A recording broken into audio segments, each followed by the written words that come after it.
বিসমিল্লাহির রহমানির রহিম। Hello everyone, আসসালামু আলাইকুম। তুমি নিজেকে অনেক বেশি যোগ্য করে তুলো, দেখবে তোমার জীবনটা অনেক সুন্দর হয়ে যাবে। তুমি অনেক কিছুই পারো, কিন্তু প্রকাশ করো না। তুমি প্রকাশিত করো, তোমার জীবনকে উপভোগ করো। তুমি যা পারো সবাইকে দেখিয়ে দাও। সময়ের ব্যবধানে সবাই তোমাকে অন্যরকম সম্মান করবে। হ্যালো এভরিওয়ান, দেখতে পাচ্ছেন এটা একটা ওষুধের ফার্মেসি। আমি এখানে ওষুধের দোকান আছে। এখানে আমার হাজব্যান্ড এবং আমি দুজনেই বিজনেস করি। এই যেটা দেখছেন এটা আমার হোমিও চেম্বার, আর এই পাশেই দেখছেন এলোপ্যাথিক চেম্বার। আমি যখন হোমিও চেম্বার দিব তখন আমার হাজব্যান্ডকে বললাম, সে বললো ঠিক আছে তুমি এক সাইডে দাও। তখন আমি বললাম ঠিক আছে, পাশাপাশি যদি একটা এলোপ্যাথি ওষুধের দোকান দেই তাহলে অনেকটা ভালো হবে, তাহলে দেওয়ার সময় আমি নিজে উদ্যোগ নিয়ে এই ওষুধটার দোকানটা দিলাম। আর আমি সময় দিতে পারতাম না, আমার হাজব্যান্ডকেও সাথে নিয়েছি। এখন আমার হাজব্যান্ডের সম্পূর্ণ দোকান দেখাশোনা করে, সাথে আমার বড় ভাই আমার ভাসুর সেও দেখাশোনা করে। আমি কিন্তু অনেক কিছুই পারি, ওষুধ বিক্রি করতে পারি, প্রেশার মাপতে পারি, ইঞ্জেকশন দিতে পারি, সব কিছুই পারি।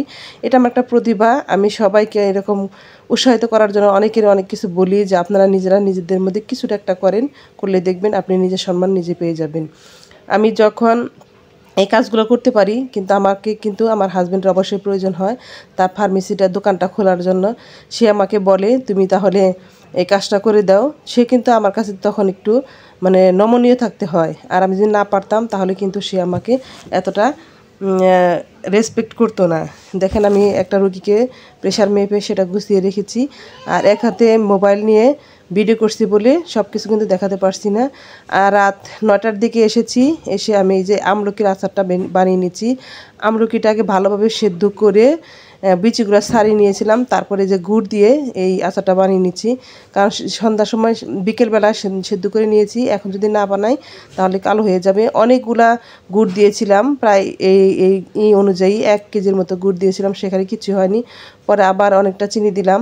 আসলে আমলকির আচারটা খুবই টেস্টি একটি আচার, আর এটা খুবই গুরুত্বপূর্ণ, পুষ্টিগুণ সম্পন্ন এই আচার, কিন্তু এর মধ্যে প্রচুর পরিমাণে চিনি লাগে। আর এই আচারের মূল রেসিপিটা হচ্ছে বিট লবণ। যদি আপনি বিট লবণ না দেন তাহলে কিন্তু আমলকির যে কষ্টা ভাব সেটা কিন্তু যাবে না। এদিকে আমি 5 ফোড়ন ভেজে নিয়েছি, মৌরি ভেজে নিয়েছি, সাথে ধনিয়া এবং মরিচগুলো সব কিছু টেলে ভেজে নিয়েছি। আর এগুলো আমি বেটে সব কিছু দিয়ে দিব। তো ভাইয়াপুরা যারা আমার ভিডিওটা দেখছেন তারা অবশ্যই একটা লাইক দিয়ে দিবেন। আপনি লাইক দিলে আমি একটু উৎসাহ পাই। দেখেন আমি এগুলো আগে আচারের মধ্যে দিয়ে দিব। আসলে পরিশ্রম করে যে কোনো কাজ করলে কিন্তু উৎসাহ পাওয়া যায়। আমি রাত 9টার সময় এসে কিন্তু এই কাজগুলো করে নিচ্ছি। আসলে শখের বিষয়ে অনেক কিছু করে। আচারটা আমি বানিয়েছি কারণ আপনাদের ভাইয়া বারবার বলছে তাড়াতাড়ি বানিয়ে ফেলো, তা না হলে কিন্তু এটা কিন্তু কালো হয়ে যাবে। তো আচার কিন্তু বানিয়ে নিচ্ছি। আচারটা এত সুন্দর টেস্টি হয়েছিল, আসলে বলার মতো না। আপনাদের ভাইয়া বলে আচারের রাজ্যে সবচেয়ে দামি আচার হচ্ছে এই আমলকির আচার। এর গুণাগুণ খুবই বেশি, আর চিনির পরিমাণ একটু বেশি লাগে, আর এর মধ্যে কিন্তু পরিশ্রম লাগে। খুব সুন্দর একটা আচার হয়ে গেছে। আমি কিন্তু যে জিরা, ধনিয়া, তারপরে মৌরি এগুলো কিন্তু সুন্দর করে বেটে এখানে দিচ্ছি। আর 5 ফোড়নটাও কিন্তু সুন্দর করে ভেজে নিয়েছি, একটু আলাদা রেখেছিলাম, পরে পর্যায়ক্রমে একে ভেজে দিচ্ছি।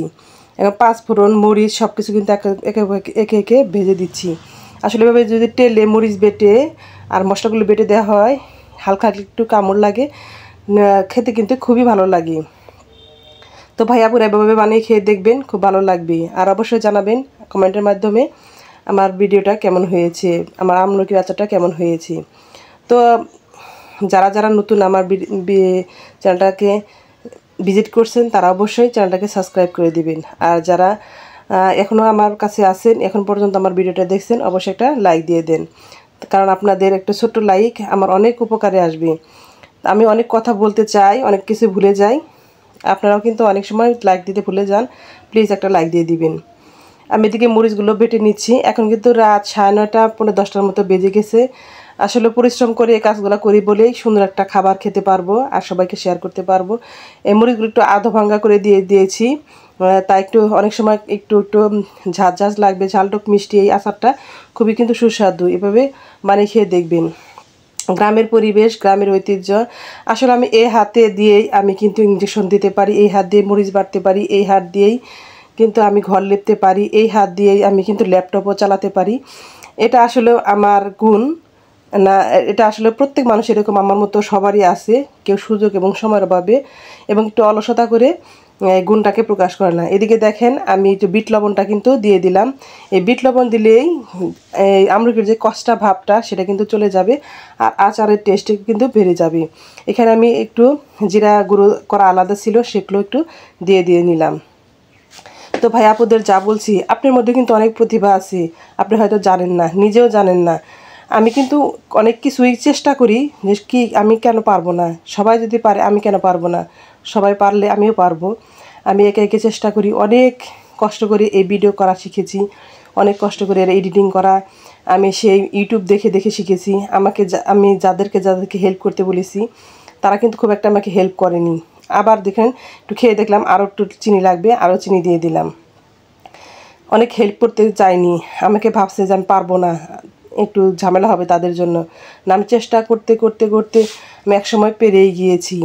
আর এই আমাকে অনেক হেল্প করেছে, অনেকটাই হেল্প করেছে অনেক মানুষই, তাদের অবদান আসলে ভোলার মতো নয়। অনেক আপু আমাকে কমেন্ট করে, সুন্দর সুন্দর কমেন্ট করে, তাদের জন্য উৎসাহ পাই। তো এদিকে দেখেন আমলকির আচারগুলো আমি এখানে নিয়ে এসেছি। দেখেন কত সুন্দর আমলকির আচারটা হয়েছে, আমি আপনাদের বের করে দেখেছি। আর যে বড় বয়মটা দেখছেন ওই বয়মের এক বয়ম হয়েছে, আর বাটিতে আমি এক্সট্রাভাবে রেখেছি। বয়মটা আমি নর্মাল ফ্রিজে রেখে দিয়েছি, কারণ অনেক দিন পর্যন্ত এটা খাওয়া যাবে, আর ডিপ ফ্রিজে রাখতে হবে না, আর নর্মাল ফ্রিজে অথবা বাহিরেও রেখে দেওয়া যাবে। আমি একটু ফ্রিজে রেখেছি, আর মাঝে মাঝে এক বাটি করে বের করব, খাওয়া শেষ হলে আবার বের করব। দেখেন কতটা সুন্দর হয়েছে, কতটা সুন্দর কালার হয়েছে।